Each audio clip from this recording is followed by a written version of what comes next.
दिवाळीतील सगळ्यात शेवटचा पण तितकाच महत्त्वाचा सण म्हणजे भाऊबीज.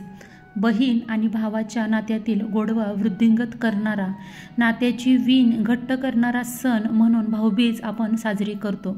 या दिवसाला यमद्वितीया असं सुद्धा म्हणतात. हिंदीत या सणाला भाई दूज असं म्हटलं जातं. पश्चिम बंगालमध्ये भाई भोंटा या नावाने हा उत्सव साजरा केला जातो. हरियाणा, गुजरात, महाराष्ट्र आणि गोवा या राज्यांमध्ये भाऊबीजेचा सण मोठ्या उत्साहानं साजरा केला जातो. नेपाळमध्ये देखील हा दिवस भाई तिहार म्हणून साजरा केला जातो.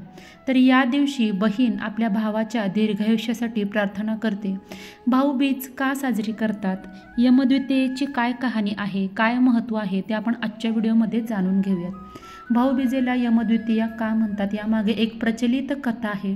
तर या दिवशी देशातील काही ठिकाणी चित्रगुप्ताच्या मंदिरात जाऊन दौत टाकाची आणि चित्रगुप्ताचं पूजन केलं जातं. या दिवशी यमराजाने आपली बहीण यमुनेच्या घरी जाऊन तिला वस्त्र, अलंकार इत्यादी वस्तू देऊन तिच्या घरी भोजन केले, म्हणून या दिवसाला यमद्वितीया असं सुद्धा म्हटलं जातं. या दिवशी यमुना नदीत स्नान करणं हे अत्यंत महत्त्वाचं आणि शुभ समजलं जातं. तर आता आपण थोडक्यामध्ये भाऊबीजेची कथा जाणून घेऊयात.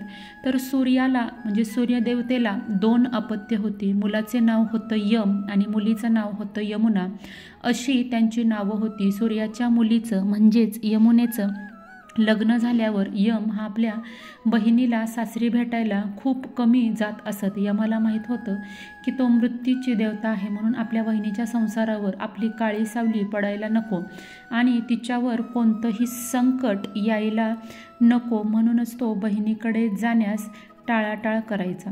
यमुनेच्या सासरच्या लोकांनाही यमाचे त्यांच्या घरी येणं अजिबात आवडत नव्हतं.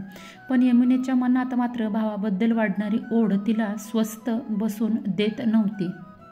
लहानपणापासून एकत्र राहिलेले पण त्यानंतर असं अचानक भावाचा विरह तिला सहन होत नसे.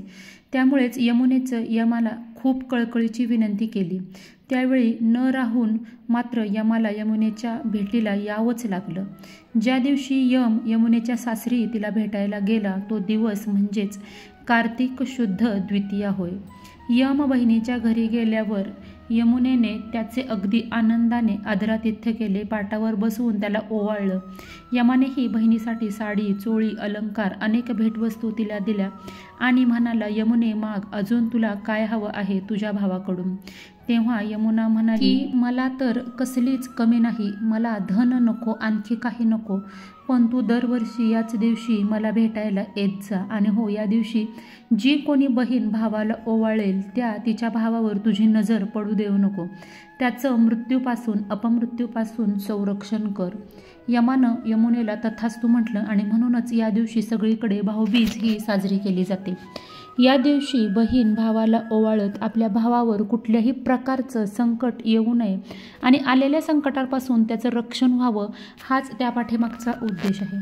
तर ही भाऊबीजेची कथा तुम्हाला आजपर्यंत माहीत होती का, मला नक्की सांगा. तर भाऊबीज जेव्हा आपण साजरी करतो तेव्हा बहिणीनं या दिवशी ओवाळताना भावाचे मुख हे म्हणजे पूर्वेकडं असावे आणि ओवाळल्यानंतर यमाच्या नावाने चौमुखी दिवा लावून उंबरठ्याबाहेर ठेवावा. बहिणीनं भावाच्या आवडीचे पदार्थ या दिवशी तयार करावेत. जेवणामध्ये तांदळाचा पदार्थ अवश्य असावा आणि भावाने सुद्धा ओवाळणी म्हणून बहिणीला भेटवस्तू द्यावी.